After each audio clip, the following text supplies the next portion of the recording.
प्रेरणा स्रोत के श्रोतागणों, प्रेरणा स्रोत में आपका बहुत बहुत स्वागत है। आज हम प्रेरणा स्रोत के अंतर्गत गीता सार के बारे में बात करेंगे। गीता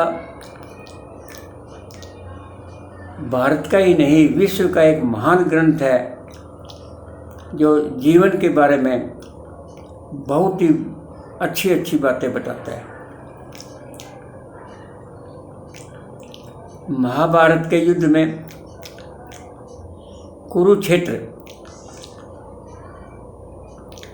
युद्ध क्षेत्र में कौरवों और पांडवों की दोनों की सेनाएं आमने सामने खड़ी थी। कौरवों की सेना में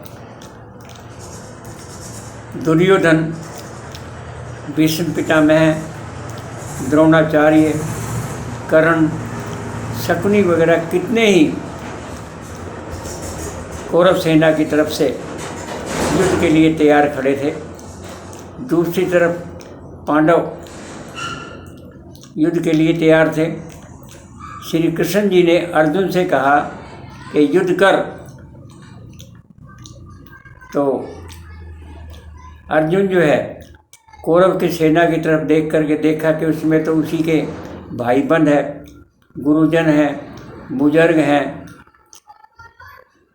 तो अर्जुन कहने लगे कि मैं इन सब को मार करके और एक राज्य प्राप्त कर भी लूँगा तो उस राज्य का क्या फ़ायदा। फिर श्री कृष्ण जी ने समझाया कि बोला ये तो वैसे ही मरे हुए हैं। उसका कारण है कि ये अधर्म का साथ दे रहे हैं, पाप का साथ दे रहे हैं, दुर्योधन का साथ दे रहे हैं जिन्होंने द्रौपदी चीर हरण किया था।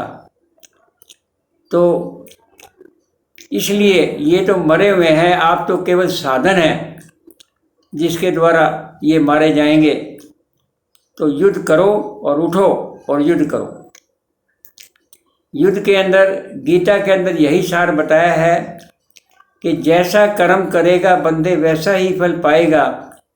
ये है गीता का सार, ये है गीता का सार। कर्मण्येवाधिकारस्ते मा फलेषु कदाचन मा कर्म फल हेतुर्भुज माते संगोष्ठ कर्मणि। कर्म में तेरा अधिकार है, क्योंकि कुछ कर्म करेगा तभी जीवन बनेगा। मनुष्य का जीवन जो भाग्य बनता है मनुष्य का, वो कर्म से बनता है। श्री कृष्ण जी ने ज्ञान दिया कि दुखे सुखे समय कृत्वा लाभ लाभ जया जयो। दुख और सुख को, लाभ और हानि को एक समान समझ करके आगे बढ़,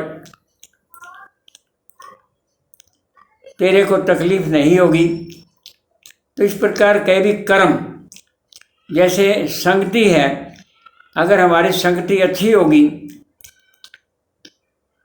तो उसे विचार भी अच्छे आएंगे, और विचार जो है अच्छे होंगे तो कर्म भी अच्छे होंगे, और कर्म अच्छे होंगे तो भाग्य भी अच्छे बनेंगे।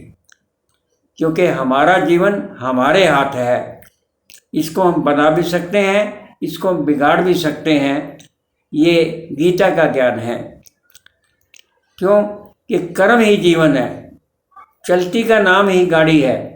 अगर हम कर्म करते रहेंगे, अच्छे कर्म होंगे तो अच्छे फल मिलेंगे, और बुरे कर्म होंगे तो बुरे कर्म मिलेंगे। तो हमें अच्छाई की तरफ जाना चाहिए, बुराई की तरफ नहीं। तो गीता का ज्ञान बड़ा ही सर्वोच्च ज्ञान कहलाता है। हमें अपना जीवन सफल बनाने के लिए अच्छे कर्म करने ही होंगे, दुख सुख को एक समान समझना ही होगा।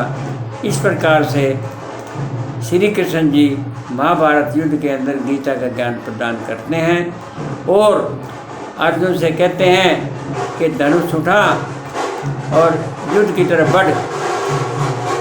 तो इस प्रकार से गीता का ज्ञान से अर्जुन ने प्रेरणा मिली, और महाभारत में पांडवों का कौरवों का युद्ध हुआ।